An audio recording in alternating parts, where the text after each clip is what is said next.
Olá, meus irmãos, olá, minhas irmãs, a paz do Senhor Jesus. Aqui quem vos fala é o pastor Márcio Gomes. Esse é o meu canal de ministrações da Palavra de Deus, como estudos bíblicos e pregações. Desde já eu quero agradecer a você, o meu muito obrigado por estar sempre nos acompanhando, sempre nos assistindo. E você que acabou de se sintonizar agora nesse vídeo, eu faço um pedido a você que ainda não é inscrito, se inscreva no nosso canal, no YouTube e nas outras plataformas, para que você sempre receba novos conteúdos que sempre são postados aqui. E é bom lembrar que os nossos conteúdos são 100% gratuitos, tá bom? O nosso propósito principal aqui é a edificação de vidas, tá? E que haja curas, milagres, batismo no Espírito Santo, salvação de vidas, é o único propósito e o único objetivo. Evangelização, tá bom? Deus vos abençoe.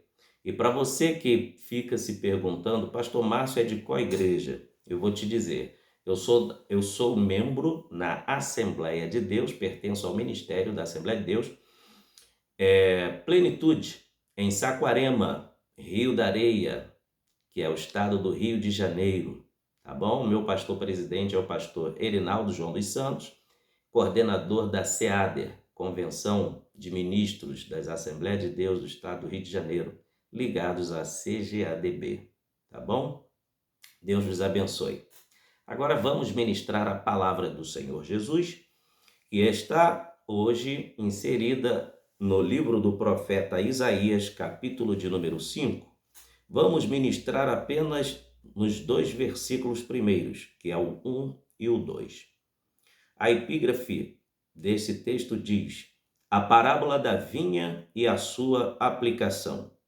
Agora cantarei ao meu amado o cântico do meu querido a respeito da sua vinha. O meu amado tem uma vinha em um outeiro fértil, e a cercou, e a limpou das pedras, e a plantou de excelentes vides, e edificou no meio dela uma torre, e também construiu nela um lagar, e esperava que desse uvas boas, mas deu uvas bravas.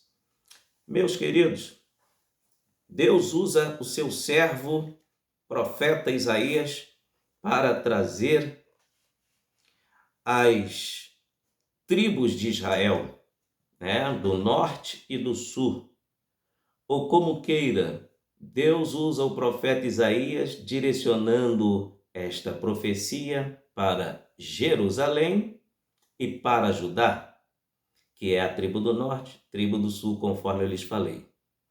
Deus usa Isaías porque Israel estava totalmente corrompido nessa época. E Deus fala da forma que quer e do jeito que quer.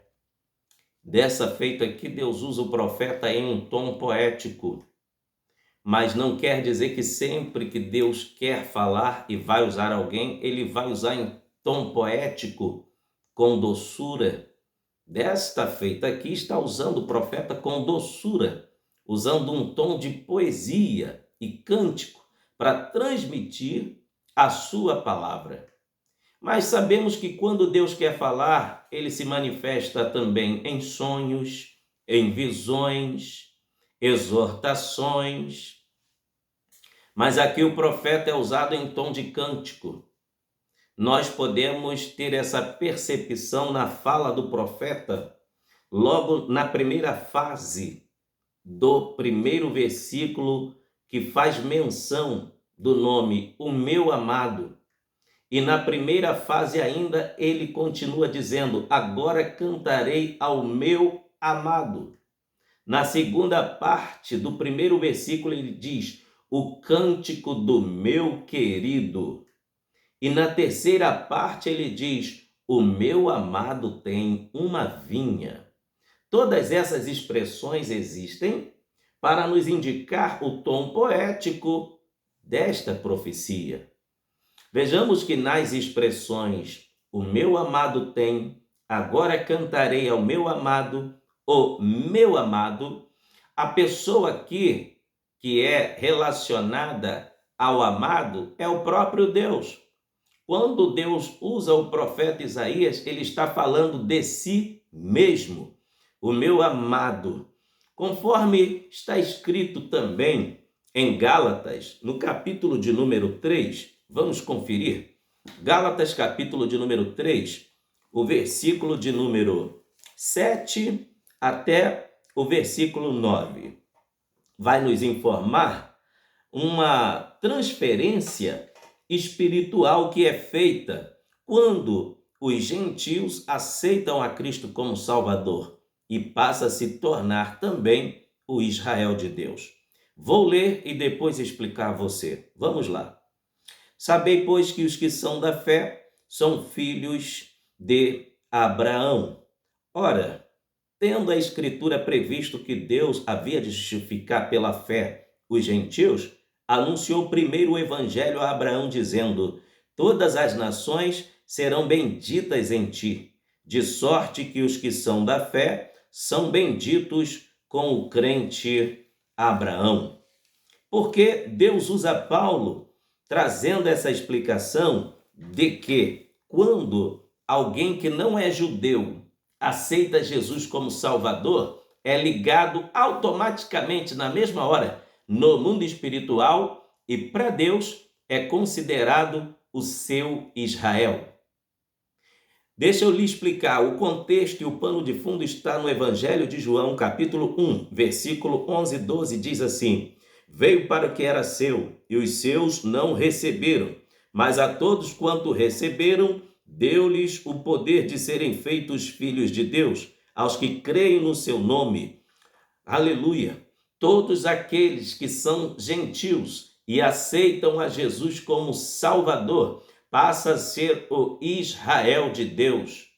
O que significa a palavra gentios? Todo aquele que não é de origem judaica, todo aquele que não é israelita, todo aquele que não é judeu, é chamado de gentil pela Bíblia. Eu sou um gentil, você que está me assistindo que não é judeu, é um gentil.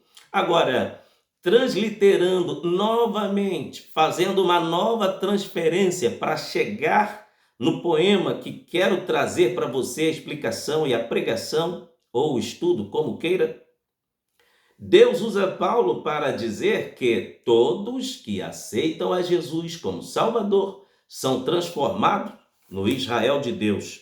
Então, haja vista que todo aquele que pertence a Deus está incluso nesta profecia de Isaías capítulo 5. Eu, como sou Israel de Deus, mesmo que espiritualmente, e ainda que não seja fisicamente, não tenho DNA de judeu, mas fui ligado no mundo espiritual a Deus e sou comparado como o Israel de Deus. Obviamente, você que aceitou a Jesus, que está me assistindo, também é o Israel de Deus. Então, eu e você estamos inclusos nesta profecia aqui.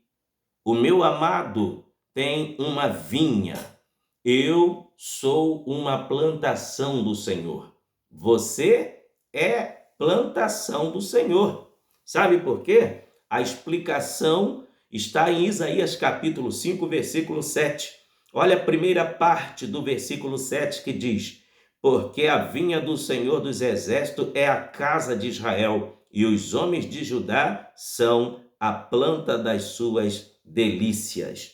Então está explicado o pano de fundo do que significa esta vinha, esta plantação. Simboliza Israel.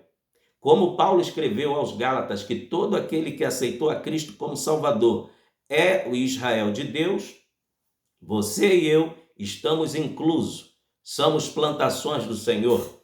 Agora, fazendo também uma nova explicação, é que o Novo Testamento, além de considerar os gentios, o Israel de Deus, nós, no Novo Testamento, somos chamados de Igreja de Deus. Nós somos, além de ser o Israel de Deus, somos Igreja de Deus. O fato é que o próprio Senhor Jesus deu essa declaração. Confira aí em Mateus capítulo 16. Olha o que a Bíblia vai dizer. E o versículo de número 13 ao 19. E chegando Jesus às partes de Cesareia de Filipe, interrogou a seus discípulos, dizendo: Quem dizem os homens ser o Filho do Homem? E eles disseram, uns João Batista, outros Elias e outros Jeremias, ou um dos profetas. Disse-lhe ele: E vós, quem dizeis que eu sou? E Simão Pedro, respondendo, disse: Tu és o Cristo, o Filho do Deus vivo. E Jesus respondendo, disse-lhe: Bem-aventurado és tu, Simão Barjonas, porque não foi carne e sangue quem te revelou, mas meu Pai que está nos céus. Pois também eu te digo que tu és Pedro, sobre esta pedra edificarei a minha igreja, e as portas do inferno não prevalecerão contra ela. E eu te darei as chaves do reino dos céus, e tudo que ligares na terra será ligado nos céus, e tudo que desligares na terra será desligado nos céus. Olha o poder que a igreja recebeu de Jesus. A chave do reino dos céus. A chave que liga qualquer ser humano no reino dos céus está nas mãos da igreja. Quando alguém cansado do pecado, cansado do fardo de Satanás, levanta as suas mãos cansadas e diz: Eu quero a partir de hoje aceitar ao Senhor Jesus como meu Salvador, ele está automaticamente sendo desligado do mundo, do reino das trevas, e está sendo ligado no reino da maravilhosa luz, através das chaves que a igreja tem, que é a oração. Nós oramos e automaticamente o nome desta pessoa é registrado no cartório do céu, no livro da vida, e automaticamente essa pessoa passa a ser o Israel de Deus. Outra referência que nós temos bíblica que mostra o Senhor Jesus delegando poder à igreja. Olha, esta também é muito conhecida. Marcos capítulo 16, versículo 15 em diante. Diz assim: E disse-lhes: Ide por todo o mundo, pregai o evangelho a toda criatura. Quem crê e for batizado será salvo, mas quem não crê será condenado. E estes sinais seguirão os que crerem. Em meu nome expulsarão demônios, falarão novas línguas, pegarão nas serpentes, e se beber alguma coisa mortífera, não lhes fará dano algum. E imporão as mãos sobre os enfermos e os curarão. Aleluia! Glória a Deus! A chave do reino dos céus está nas mãos da igreja para curar os doentes, para repreender demônios, para libertar os oprimidos, ressuscitar mortos, dar visão aos cegos, abrir o ouvido dos surdos, tudo através da oração e a santificação pelo jejum e pela palavra de Deus. Aleluia! Logo então encontramos que o Israel de Deus, no Novo Testamento, é a igreja de Deus, a igreja do Deus vivo. E lendo a Bíblia Sagrada, encontramos ao longo das Sagradas Escrituras os símbolos da igreja, que é o Israel de Deus, tá? Olha os símbolos da igreja. Eu vou passar para você algumas referências que as Sagradas Escrituras nos dá dos símbolos da igreja. Ela é chamada de Assembleia dos Santos, no Salmo 89 e o versículo 7. Em 1 Coríntios, capítulo 3, versículo 9, a igreja é identificada como a lavoura de Deus. Em João, capítulo 10, versículo 16, a igreja é chamada de o rebanho de Cristo. Em Isaías 60, versículo 21, a igreja é chamada de ramos plantados por Deus. Em Apocalipse, capítulo 21, versículo 2, a igreja é chamada de cidade santa. Em 2 Coríntios, capítulo 6, versículo 16, a igreja é chamada de templo do Deus vivo. Em Cantares de Salomão, capítulo 2, versículo 14, a igreja é chamada de pomba preciosa. Em Hebreus, capítulo 10, versículo 21, a igreja é chamada de casa do Senhor. Em Salmo de número 114, verso 2, a igreja é chamada de santuário de Deus. Em Salmos 45, versículo 13, a Bíblia chama a igreja de filha do rei. Em Hebreus capítulo 12, versículo 23, a igreja é chamada de o primogênitos. Em Jeremias capítulo 12, versículo 10, a igreja é chamada de vinha do Senhor. Nós somos a vinha do Senhor. Então, voltando para Isaías capítulo 5, encontramos que a igreja, tanto faz a igreja ou o Israel, está recebendo aqui o mesmo tratamento profético, tanto a igreja quanto Israel. Veja que um grande detalhe deste cuidado do agricultor em Isaías capítulo de número 5. Deus é o cultivador.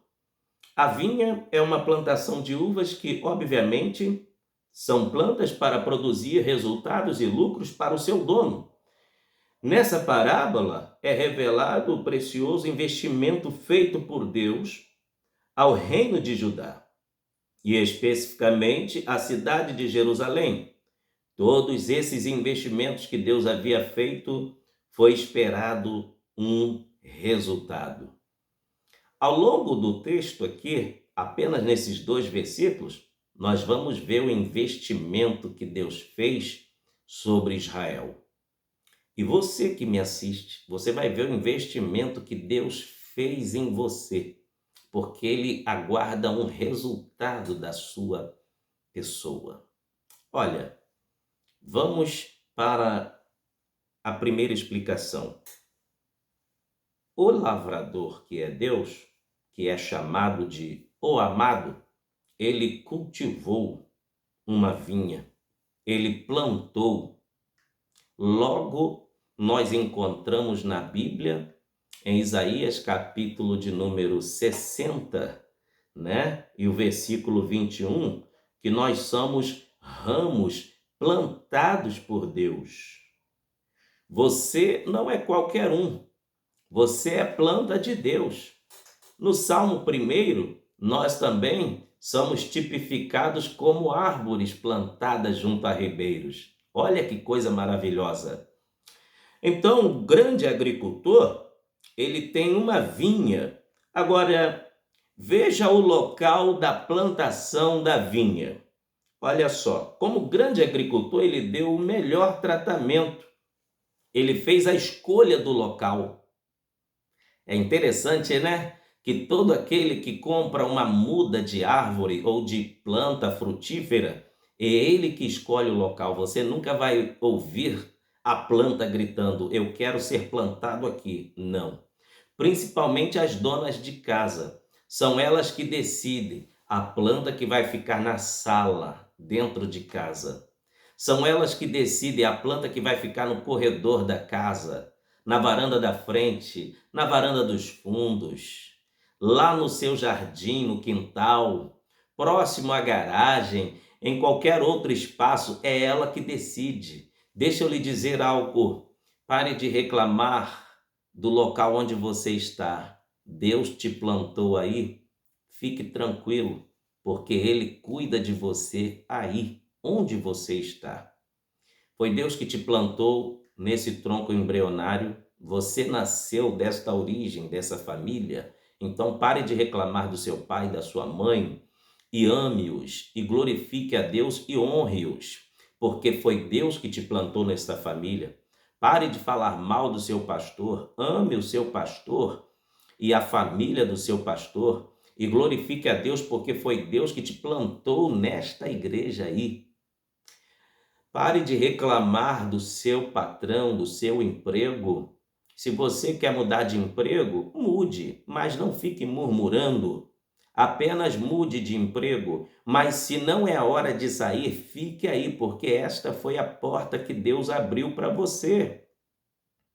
Então veja que esta plantação aqui, ela foi plantada em um local. E foi o dono que escolheu o local para plantá-la. Deixa eu lhe dizer, é Deus que escolheu o seu local onde você se encontra hoje. Então vai glorificando a Deus aí, porque tudo contribui para aqueles que obedecem a Deus. Todo o bem que acontece é contribuição de Deus para todo aquele que está em sua presença. Agora vamos para um outro detalhe aqui. Plantou a planta em um outeiro fértil. A palavra outeiro aqui significa terreno com elevações, porque Deus plantou a sua vinha em um terreno com morros, com elevações. O único propósito aqui da exegese é dizer que quem passa de longe e vê uma linda plantação em um outeiro, ele se admira. Como é lindo quando você viaja pelas estradas do Brasil e vê plantações de café. Quando você vai passando no ônibus, vai vendo aqueles morros cheios de plantações, de frutas. Você fica só admirando e sorrindo e dizendo que coisa mais linda. Era isto que Deus queria, que Israel fosse espelho para as outras nações. Israel fosse motivo de admiração das outras nações. Por isso que Deus plantou Israel em um outeiro e falou ainda que é um outeiro fértil. Não foi em qualquer solo, foi Deus que escolheu o melhor lugar. É por isso que a Bíblia vai nos dizer, no Evangelho de João, no capítulo de número 15, e o versículo de número 16. Qual é o plano de Deus plantar alguém em algum lugar? Jesus diz aqui, no Evangelho de João 15, verso 16. Não me escolhestes vós a mim, mas eu vos escolhi a vós, e vos nomeei para que vades e deis fruto, e o vosso fruto permaneça, a fim de que tudo quanto em meu nome pedires ao Pai, ele vos conceda. Então, o único intuito de ser plantado por Deus é gerarmos frutos. Agora veja também que o outeiro é um lugar elevado, conforme eu lhes expliquei antecedendo. É um lugar alto, porque tem um longo alcance, ao ponto de que todos que passam, tanto de perto como de longe, eles observam e admiram. A igreja também está edificada em um local abençoadíssimo. A igreja está plantada e edificada em lugares altos. Olha o que a Bíblia vai nos dizer em Efésios capítulo 2, versículos 5 e 6. Estando nós ainda mortos em nossas ofensas, nos vivificou juntamente com Cristo. Pela graça sois salvos, e nos ressuscitou juntamente com Ele, e nos fez assentar nos lugares celestiais em Cristo Jesus. Meu irmão, você está num lugar que Deus te plantou, que é especialíssimo. Você não está em qualquer um lugar. Você está em uma posição elevada e no mundo espiritual. Por isso, cuidado com o que você fala. Sabe por quê? Por eu e você estarmos ligados no mundo espiritual, as nossas palavras ganham um poder extraordinário. Então comece a profetizar bênção. Deixe sair bênçãos dos seus lábios, para que quem estiver ao seu lado seja alcançado pelas bênçãos do Senhor. Deus escolheu o melhor local, foi um outeiro. Agora, qual foi a segunda provisão de Deus acerca do seu povo? Ele a cercou e a limpou das pedras. Isso mesmo, ele cercou a sua vinha. Quando alguém compra um terreno e cerca, isso significa proteção de propriedade. Aleluia! Proteção de propriedade, isso mesmo. Murar significa demarcar um território, que quer dizer controle de acesso. Ninguém pode ter livre acesso a um terreno que está cercado, a uma casa que tem muro, a uma propriedade que está murada. Ninguém tem livre acesso. Não. Só se o dono ir até a porta ou ao portão, ele somente que tem a chave, e abrir e permitir quem está batendo entrar. Caso contrário, vai ficar do lado de fora. Sabe por quê? Quem é dono da propriedade que decide quem entra e quem não entra. Preste atenção. Quando Deus cercou a sua vinha, Deus estava querendo dizer: estranho aqui não entra. A minha permissão aqui é somente para o que eu quero aqui dentro. Você, como propriedade exclusiva de Deus, nós. Receba esta palavra que eu libero da parte do trono de Deus agora para a sua vida. Só vai entrar na sua vida aquilo que é de Deus. Só vai passar pela tua vida aquilo que é de Deus, porque Deus está no controle da sua vida. Tem um muro de Deus em volta de você. Me prova na Bíblia, pastor Márcio, que tem um muro de Deus em volta de mim. Eu vou te provar agora na Bíblia Sagrada, no Salmo de número 139, versículo 3 e o versículo 5. Olha como diz, Salmo de número 139, versículo 3. Cercas o meu andar, o seu andar é cercado por Deus. Cercas o meu deitar. Até quando você está deitado, dormindo, roncando, babando o travesseiro, Deus está cercando você em volta da sua cama. Vou ler de novo para você entender como é grande o cuidado de Deus para com as nossas vidas. Cercas o meu andar, também o meu deitar. Glória seja dada ao nome do Senhor Jesus. Agora veja também em Zacarias, capítulo de número 5. Zacarias, capítulo de número 2 e o versículo de número 5. A Bíblia vai dizer desta maneira.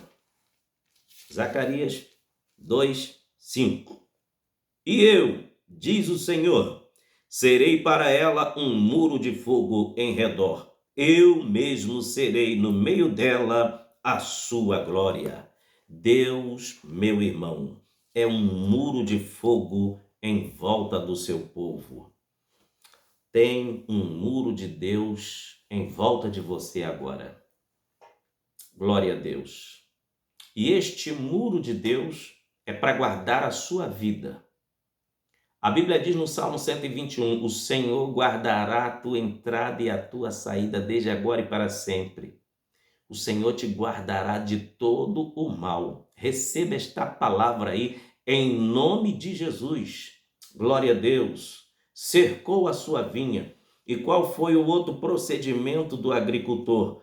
Ele afofou a terra e limpou as pedras. Isso mesmo. Ele limpou a terra, tirou todos os pedregulhos. Por que ele, quando foi plantar a sua vinha, ele arrancou as pedras? Porque a tendência de plantar em terreno pedregoso é que a planta não vinga em época de verão. Se o terreno tiver muitas pedras, a raiz da planta não alcança profundidade, não fica profunda, não alcança o lençol d'água que é mais profundo. Para uma planta, a raiz dela alcançar o lençol d'água, ela tem que ir mais profundo. E quando chega a época do verão, é que a planta que tem a raiz profunda, que vai identificar se ela realmente está com suas raízes saudáveis ou se é apenas aparência. Porque as pedras no terreno sufocam a raiz das plantas, não deixa ela se estender e por ser rasa e superficial, qualquer sol muito forte, ela morre, porque não aguenta o calor por falta d'água em si própria. Deixa eu lhe dizer algo aqui interessante. Na parábola, em Mateus capítulo 13, do versículo 18 ao 21, é a parábola da semente, onde Jesus explica que a semente é a palavra de Deus, o terreno é o coração humano. Ali tem vários tipos de terreno. tem o terreno que não tem pedregulhos e o terreno que tem pedras. O terreno que tem pedras, conforme eu lhes antecedi falando, quando a semente cai, ela até germina, nasce a planta rápido e também, quando vem o calor, ela não aguenta, ela morre queimada pelo sol, porque não alcançou profundidade na raiz. Isto simboliza a palavra de Deus que caiu no coração de alguém, mas esta pessoa, por algum tempo, creu, mas depois, por o coração não estar liberto totalmente, está empedrificado, está ali totalmente cheio de pedregulhos, aí não deu vazão para o poder de Deus penetrar totalmente, porque o coração está petrificado. E o coração cheio de pedra representa o coração duro. Só tem uma forma da palavra de Deus subsistir e ter guarida e gerar vida no coração de uma pessoa. É se ela deixar o Espírito de Deus entrar totalmente, trabalhar e fazer uma faxina no interior dela. Se o Espírito de Deus entrar e fizer uma faxina, aí sim, até o coração dessa pessoa vai ser mudado em outra pessoa. Olha o que diz a Bíblia em Ezequiel, capítulo 36, versículo de número 25 até o versículo de número 27. Então espalharei água pura sobre vós, e vos purificareis, e sereis purificados de todas as vossas imundícias, e de todos os vossos ídolos vos purificarei, e vos porei um coração novo, e porei dentro de vós um espírito novo, e tirarei o coração de pedra da vossa carne, e vos darei um coração de carne. E porei dentro de vós o meu espírito, e farei que andeis nos meus estatutos, e guardareis os meus juízos, e observeis. Preste atenção, como é lindo o agir de Deus, como é grande o poder de Deus na vida daqueles que se deixam ser moldados pelo Espírito Santo. Primeiro ele vem como água. Por que ele vem como água? Não existe faxina sem água. Se houver quem consiga faxinar alguma coisa, lavar algo sem água, então eu topo o desafio, porque não existe.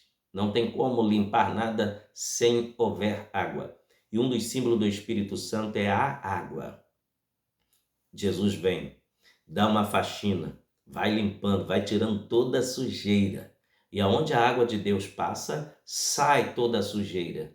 E depois que o interior do ser humano está limpo pela faxina do Espírito Santo, o próprio Espírito Santo troca o coração de pedra, aquela cerviz de rosto, aquele rosto muito duro, fechado, a pessoa agora passa a sorrir, passa a ter um brilho no rosto, no olhar, a pessoa passa a ser diferente e o seu coração que era petrificado agora passa a ser um coração amolecido, passa a ter um coração sensível, porque esta é a obra do Espírito Santo, tornar o ser humano sensível a Deus e à voz de Deus. Então, quando a Bíblia diz que o Senhor tirou as pedras do terreno, ele estava querendo dizer aqui em Isaías 5 que ele preparou o coração do seu povo para ser sensível à sua palavra. Depois, qual o outro procedimento? Depois dele arrancar as pedras do terreno, ele edificou uma torre. Mas que torre é essa? Para que serve a torre? A Bíblia diz aqui, ele edificou no meio dela uma torre. A torre no meio da plantação era para colocar os atalaias, porque nenhum atalaia poderia trabalhar em lugares baixos. Qual é a função do atalaia? Ficar de sentinela como um segurança, ficar nos lugares altos. O sentinela jamais poderia dormir. Ele sempre trabalhava no muro, em cima dos muros da cidade, para poder identificar quem saía e quem entrava na cidade. E dadas as horas da noite, o portão das cidades fechavam, não entrava e saía ninguém, só abria ao amanhecer. E os sentinelas não podiam dormir de forma alguma, tinham que ficar sempre com a trombeta nas mãos ou ao alcance deles e sempre olhando de longe. O sentinela não podia ter problema com as visões. Por quê? Ele deveria ter um bom alcance na sua visão ao ponto de identificar que quem vinha de longe era de paz ou era de guerra. Quem se lembra de 2 Crônicas, capítulo 20, quando vieram e deram aviso a Josafá que vinha de longe uma grande multidão? Quem foi que teve a capacidade de enxergar de longe a grande multidão ali nesse episódio de 2 Crônicas 20? Foram os atalaias que ficavam em cima dos muros da cidade. Então, qual é a função do atalaia então? Olha, prevê e previne muitas coisas ruins de acontecer. O atalaia previne. Por quê? Se realmente era inimigo que estava se aproximando, dava tempo dele tocar a trombeta e, dependendo do toque da trombeta, o povo identificava que era inimigo que estava se aproximando. E dava tempo do povo ir em casa, que estava dentro dos muros da cidade, pegar as suas armas, as suas espadas, para se defender de um ataque iminente dos inimigos. Mas se por um acaso o atalaia dormisse sobre os muros, quando o inimigo já estivesse próximo a invadir a cidade pelas portas, não daria tempo do povo pegar as suas armas para se defenderem. Por isso que Deus colocou aqui atalaias, edificou uma torre no meio da sua plantação. Por que que ele colocou esta torre no meio da plantação? Porque ele mesmo é o atalaia. O nosso Deus é o nosso vigia. Salmo 121 diz que Deus é o atalaia do seu povo. Deus é o guarda fiel do seu povo. Olha o que diz a Bíblia. Eleva os olhos para os montes. Salmo 121. De onde me virá o socorro? Meu socorro vem do Senhor que fez os céus e a terra. Não deixará vacilar o teu pé, aquele que te guarda, não tosquenejará.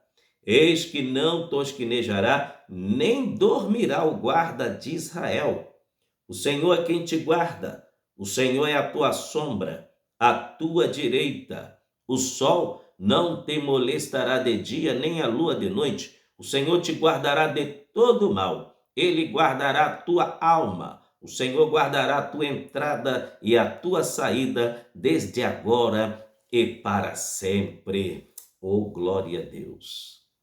Oh, glória a Deus! Você pode dar glória a Deus aí agora? Você pode abrir a sua boca aí agora e dar glória a Deus, porque Deus está te guardando. Deus está vigiando você. Aleluia! Qual é a função do atalaia? Olhar de perto e olhar de longe. Deus está nos protegendo do que o inimigo está armando a distâncias, coisa que você nem vê, nem consegue enxergar. Deus já está desfazendo. É isso mesmo.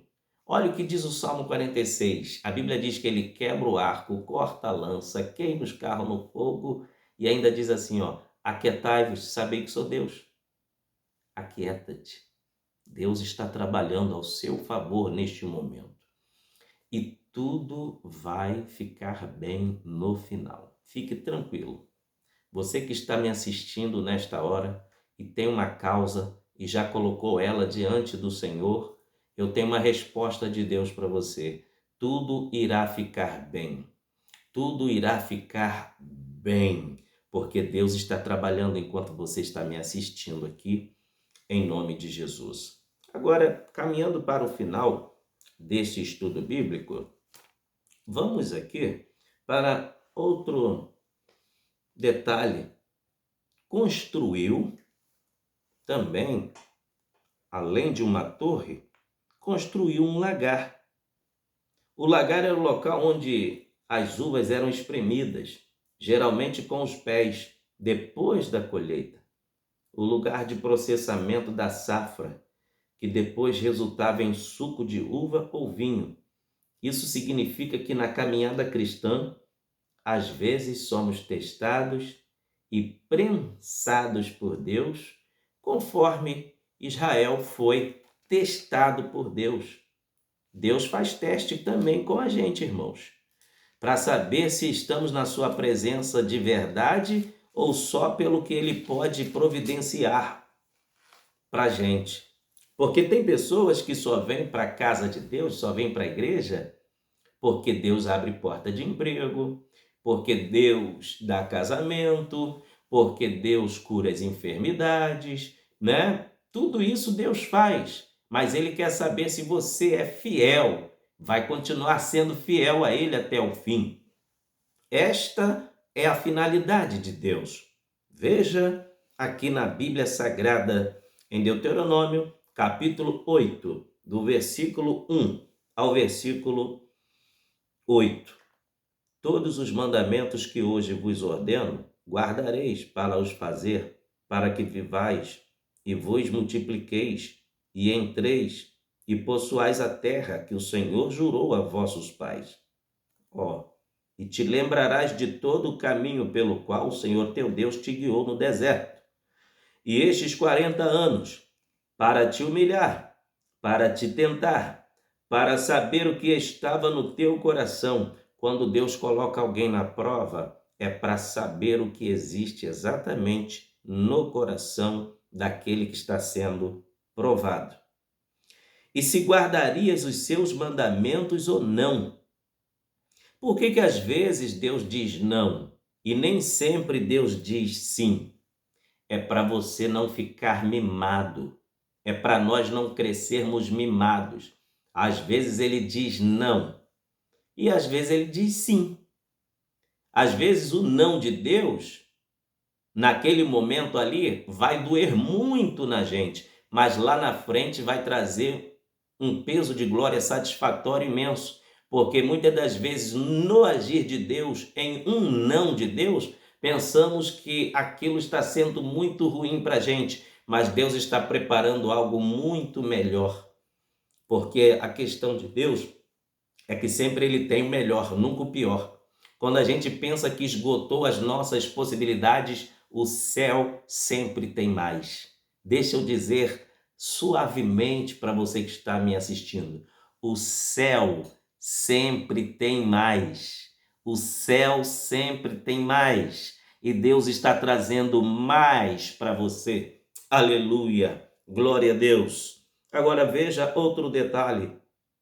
Deus queria provar o coração do povo. E o que aconteceu?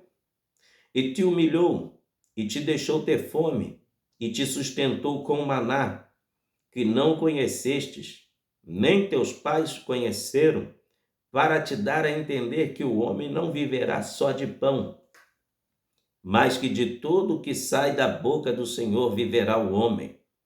Nunca se envelheceu a sua veste sobre ti, nem se inchou o teu pé nestes 40 anos. Confessa, pois, no teu coração, que como um homem castiga seu filho, assim te castiga o Senhor teu Deus.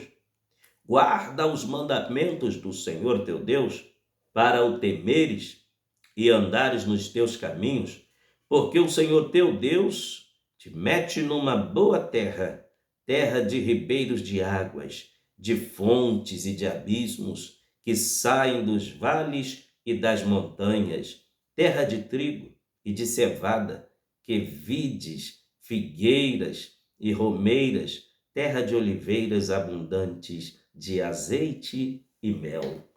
Você vê que do versículo 1 até o versículo 4, Deus está falando a Israel através do seu servo Moisés, trazendo ali um senso, trazendo ali até mesmo uma explicação para Israel de por que ele provou Israel no deserto. Deus estava trazendo ali um relatório para que Israel soubesse o porquê foi provado, porque Deus queria saber o que existia exatamente no coração do povo dele. Tá entendendo? Aí, do versículo 6 e diante, vai mudando a fala de Deus. E conclui-se no versículo 8 que o final aqui da prova tinha terra que manava leite e mel, terra de abundantes águas, terra com terreno fertíssimo. Uma terra com terreno que estava fertilizado de uma forma que produziria abundantes tipos de plantações, de frutas caríssimas. Tanto é que até hoje Israel é perito na agricultura. Em termos de tecnologia de agricultura, Israel dá aula para o mundo inteiro, porque Deus deu essa ciência para eles. Agora, vejamos outro detalhe. Quando Deus ele colocou um lagar, é porque já estava na hora de colher as uvas e espremê-las. Porque a uva, a finalidade de se plantar a uva, quem tem vinha, é para produzir suco da uva e produzir vinho. Ninguém experimenta um bom vinho se as uvas primeiro não passarem pelo lagar. Ninguém vai provar de um bom suco de uva se primeiro aquela uva não for espremida. Sabe o que significa isso? Muita gente quer ser bênção na casa de Deus, mas não passou pelo período das provações. Como queres ser uma bênção se não quer deixar Deus te provar? Como tu queres ser bênção para milhares se não passares pela prensa? Deixa eu te perguntar, você gosta de caldo de cana? É gostoso com pastel, né? Caldo de cana? Mas o caldo de cana, para ser caldo de cana, é alguma cana que foi moída e foi passada várias vezes na moenda. Quem degusta aquele caldo de cana não imagina a dor que aquele sabugo sentiu passando ali na moenda, sendo moído para ser transformado num delicioso caldo para você degustar.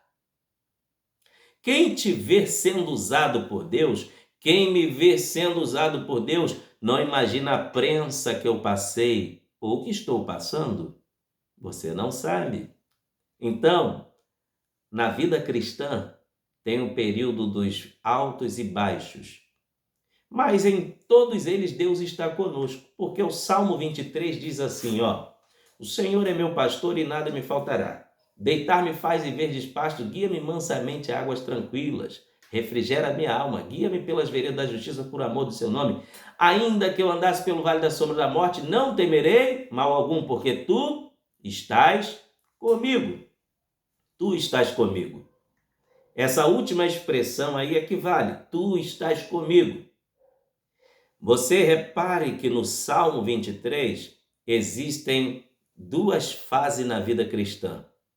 A fase da abundância, da prosperidade e a fase da provação. Isso mesmo. Qual é a fase da abundância? Observe a partir do próximo versículo que diz: deitar-me faz em pastos verdejantes, guia-me mansamente a águas tranquilas. Então, a fase dos pastos verdejantes e das águas tranquilas é a fase da abundância. E qual é a segunda fase da vida do cristão? É a fase das provações. Ainda que eu andasse pelo vale da sombra e da morte, não temerei mal algum, porque tu estás comigo, a tua vara e o teu cajado me consola. A vara e o cajado é a palavra de Deus. Na hora da provação, seu consolo é esse aqui, é a palavra de Deus. Na hora da provação, o nosso consolo é a palavra de Deus. E na hora da abundância, também é a palavra de Deus. Aleluia! Glória a Deus! Aí, olhando todo o cuidado que o agricultor teve com a sua plantação, veja o final do versículo 2. e esperava que desse uvas boas, mas deu uvas bravas. A esperança de Deus com o resultado do investimento. Ele esperava que sua preciosa plantação desse uvas boas, mas deu uvas bravas. Uvas bravas? Isso, uvas azedas. Azedas. Com um bom vinhateiro, né? Como bom vinhateiro que Deus é e ótimo agricultor, a esperança do resultado seria somente uma abundante colheita de uvas doce. Mas o Israel, a plantação de Deus, ao invés de corresponder à altura do tratamento recebido, foi totalmente ingrato e profano. Deixa eu fazer uma pergunta aqui. Já estamos concluindo o nosso estudo. O que você tem feito em agradecimento a Deus e qual o resultado que você tem produzido para Deus em troca daquilo que Ele tem feito por você? Como forma de gratidão, porque nunca iremos pagar por tudo que Deus fez por nós, mas Deus quer ver algum resultado. Olha, Deus salva o homem, salva a mulher, dá uma família, dá casamento, dá filhos, dá emprego, dá saúde, dá empresas. Deus dá tudo do bom e do melhor, dá carro. Deus dá conta dá dinheiro na conta do banco. Deus faz tudo. Deus dá de tudo, do bom e do melhor. E o que você tem feito para a obra de Deus como forma de expressar a sua gratidão? Você tem tirado um tempo para evangelizar? Você tem tirado um tempo para jejuar, orar pela nação, para que Deus salve almas? Não importa o título das denominações, o importante é as pessoas com o coração sincero na presença de Deus. Porque título de igreja não salva, quem salva é Jesus e obediência à palavra de Deus. Você tem procurado fazer algo em prol do reino de Deus para melhorar a vida das pessoas, como forma de gratidão a Deus pelo que Ele tem feito por você?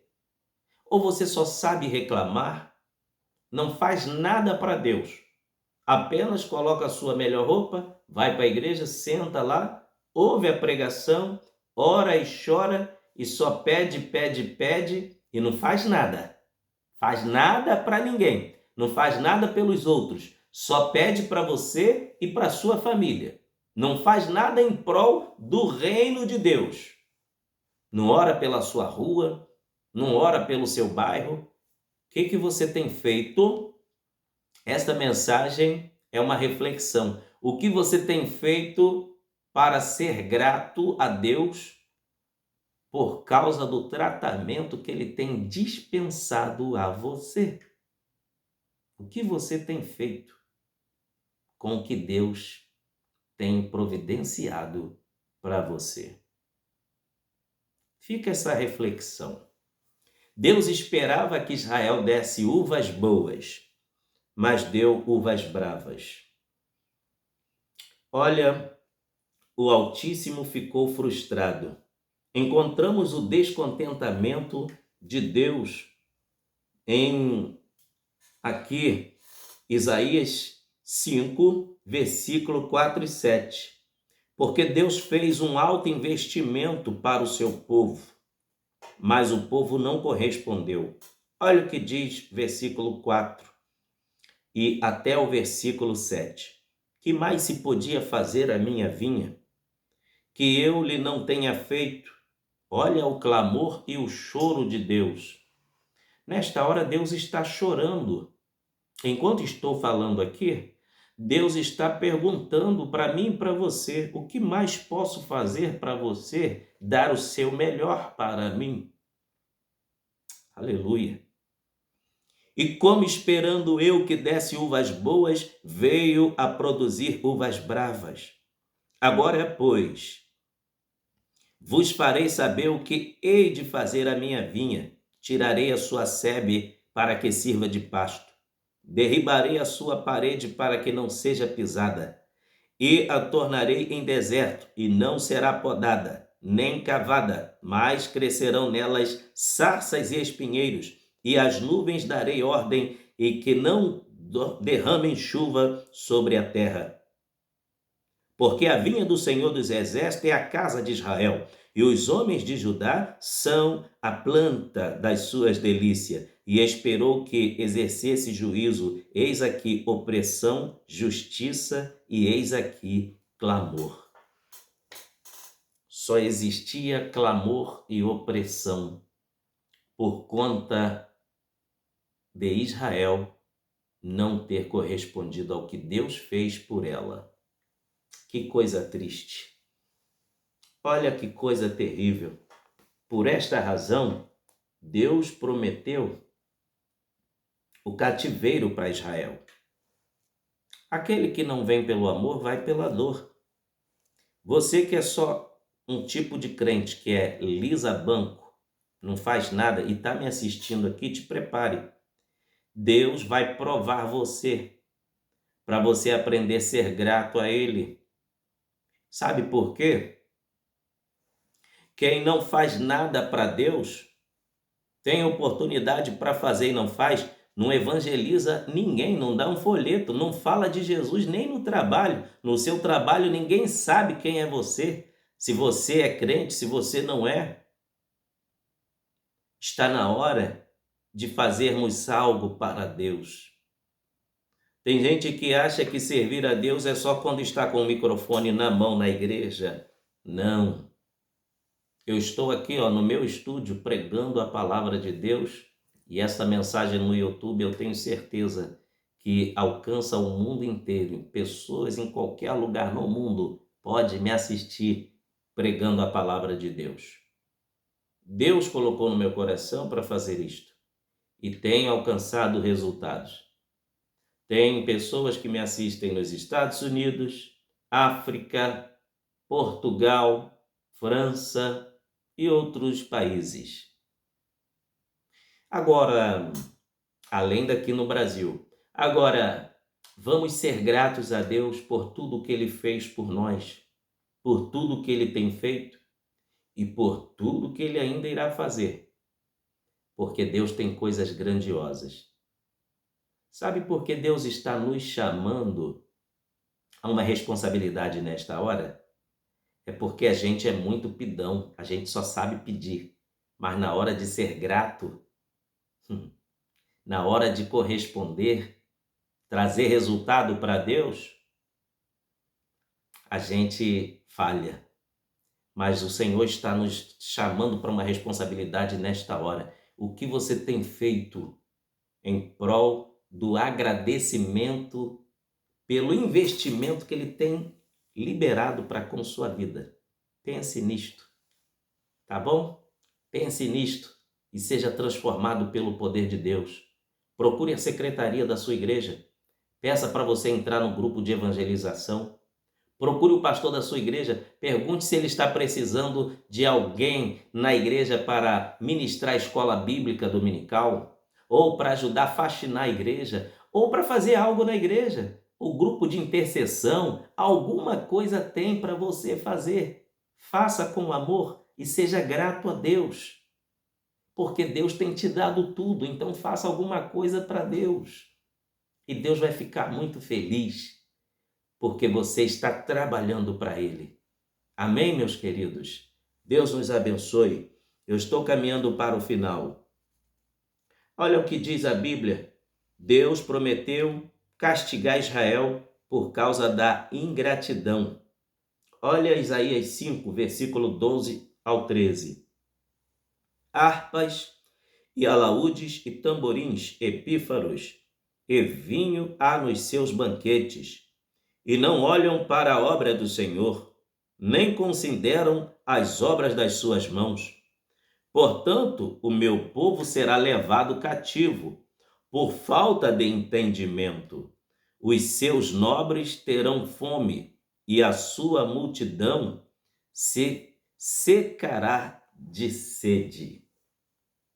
Agora veja o que aconteceu com Israel quando se cumpriu essa profecia. Está em 2 Crônicas, capítulo de número 36, do versículo 14 até o versículo 21. Já estamos concluindo o sermão e vou ler somente essas últimas referências aqui para você. Veja, segundo Crônicas, capítulo 36, do versículo 14 ao 21. Por que Deus mandou Israel para o cativeiro? Tem motivos, e aqui está dizendo por que Israel era considerado uvas azedas, bravas. Olha só. Também todos os chefes dos sacerdotes e o povo aumentavam de mais em mais as transgressões, segundo todas as abominações dos gentios, e contaminaram a casa do Senhor que tinha santificado em Jerusalém. E o Senhor Deus de seus pais lhe enviou a sua palavra pelos seus mensageiros, madrugando e enviando-lhes, porque se compadeceu do seu povo e da sua habitação. Porém, zombaram dos mensageiros de Deus e desprezaram as suas palavras e escarneceram dos seus profetas, até que o furor do Senhor subiu tanto contra o seu povo que mais nenhum remédio houve. Porque fez subir contra eles o rei dos caldeus, o qual matou os seus jovens à espada na casa do seu santuário. E não teve piedade nem dos jovens, nem das moças, nem dos velhos, nem dos decrépitos, a todos os deu nas suas mãos. E todos os utensílios da casa de Deus, grandes e pequenos, e os tesouros da casa do Senhor, e o tesouro do rei, e dos seus príncipes, tudo levou para a Babilônia.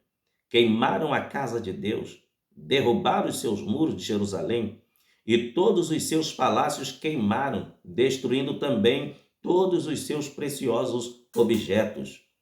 E os que escaparam da espada levou para a Babilônia, e fizeram-se servos dele e de seus filhos, até ao tempo do reino da Pérsia, para que se cumprisse a palavra do Senhor pela boca de Jeremias, até que a terra se agradasse dos seus sábados. Todos os dias da desolação repousou, até que os 70 anos se cumpriram. Israel passou 70 anos no cativeiro por causa da rebeldia. Deus plantou Israel como uma vinha boa, de excelente qualidade, para dar frutos bons, e investiu pesado e teve esperança. Qual foi o resultado? Péssimo. Não pense você que está me assistindo que Deus está fazendo tudo de bom e do melhor para você e por você, que Ele não está aguardando o resultado não, porque está. Qual é o resultado que você vai transmitir para Deus? Qual o resultado que você vai dar para Deus por tudo que Ele tem feito na sua vida? Fica esta pergunta, tá bom? Agora, vamos ver por que Deus não se agrada da desobediência. Estamos concluindo o nosso sermão, tá? Vamos ver aqui em Gálatas capítulo 6, versículo 7 e o versículo 8. Ah, pastor Márcio, a Bíblia diz que Deus é amor, tudo Ele perdoa. Mas vamos ver aqui a seriedade de Deus tratada e relatada em Gálatas, tá? Capítulo 6, versículos 7 e 8. Não erreis, Deus não se deixa escarnecer, porque tudo que o homem semear, isso também ceifará. Porque o que semeia na carne ceifará a corrupção. Mas o que semeia no Espírito, do Espírito ceifará a vida eterna. Deus não se deixa escarnecer. Agora, como o final que eu prometi, Deus nunca erra o alvo. Se por um lado Israel falhou com seu estilo de vida para modelo e padrão de santidade para as demais nações, o Senhor Deus cumpriu o seu propósito de restauração do mundo inteiro através do Senhor Jesus Cristo, conforme está registrado em João capítulo 3, versículo 16. Porque Deus amou o mundo de tal maneira que deu o seu Filho unigênito, para que todo aquele que nele crer não pereça, mas tenha vida eterna. Deus já havia projetado o plano de salvação porque Israel falhou. Israel seria um padrão de vida e modelo para as demais nações. Mas como houve falha em Israel, Deus então enviou Jesus.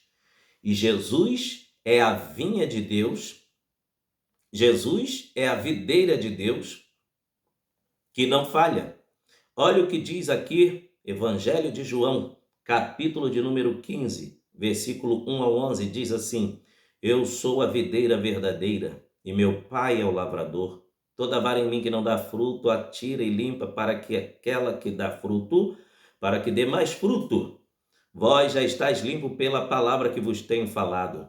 Está em mim e eu em vós, como a vara de si mesma não pode dar fruto se não estiver na videira, assim também vós, se não estiverdes em mim.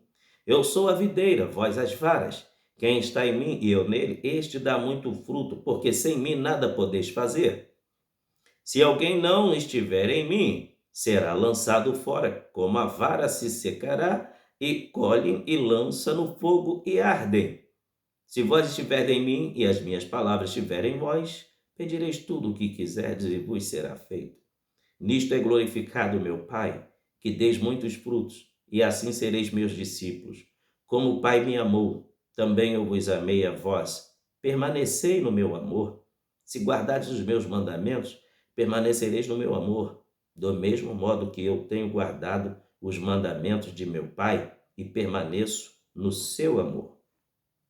Tenho dito isto para que a minha alegria permaneça em vós e a vossa alegria seja completa. Aleluia!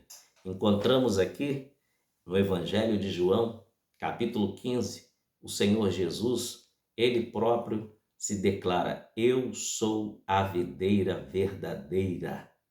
Já que Israel recebeu investimento de Deus e falhou, Jesus jamais falhou. Ele é a videira verdadeira. E agora, quem quiser dar bons frutos terá que ser enxertado nele. Nós somos as varas. E como é que nós damos frutos bons? Se estivermos ligados em Jesus, através da pessoa bendita do Espírito Santo. E quando chega ao final do versículo 2 de Isaías 5, encontramos Deus decepcionado, porque Israel, apesar de receber todo o investimento, decepcionou, não produziu o que Deus esperava. Já em Jesus, no Evangelho de João, capítulo 15, versículo 11, encontramos nele contentamento, porque ele vê os resultados de quem está ligado a ele, que produz muitos frutos. Olha só, tenho-vos dito isso para que a minha alegria permaneça em vós e a vossa alegria seja completa. Glórias a Deus. Então, que Deus em Cristo nos abençoe. O versículo 1, Jesus se declara: Eu sou a videira verdadeira. Ele é a videira verdadeira. Glória a Deus. Glória a Deus. Então, Jesus diz nesta passagem: Eu sou a videira, vós as varas. Quem está em mim e eu nele, este dá muito fruto, porque sem mim nada podeis fazer. Quer dar bons resultados? O investimento que Deus está fazendo em você, quer mostrar para Ele que você está retribuindo? Se ligue em Jesus, esteja atrelado com Jesus, esteja ligado na videira. Só assim, desta maneira, poderemos produzir bons frutos e destes frutos transmitir a alegria que Deus espera que nós venhamos transmitir. Deus em Cristo nos abençoe. Você que deseja aceitar a Jesus como seu Salvador, ao ouvir esta palavra, aceite-o. Procure a igreja evangélica mais próxima da sua casa e fale com o pastor dessa igreja diga que você o aceitou assistindo a esta pregação. Ou procure um servo de Deus e diga, ó, eu me decidi para Jesus ouvindo o pastor Márcio pregar. Eu quero confirmar isto, faz uma oração por mim. Não demore, tá bom? E você que está na casa de Deus e que ainda não faz nada assim para agradecer a Deus, a partir desta mensagem, tome uma atitude. Faça algo para Jesus, enquanto ele ainda não voltou para buscar a sua igreja. Tá bom? Que Deus nos abençoe. Que o grande amor de Deus, a graça e a comunhão do Espírito Santo esteja com todos que amam e aguardam a santa e gloriosa vinda do Senhor Jesus. E que Deus abençoe sua vida. O grande amor de Deus te acompanhe. O Senhor te abençoe e te guarde. Faça resplandecer o seu rosto sobre ti, tenha misericórdia de ti e te dê a paz. Amém. Deus te abençoe e até o próximo vídeo. Em nome de Jesus.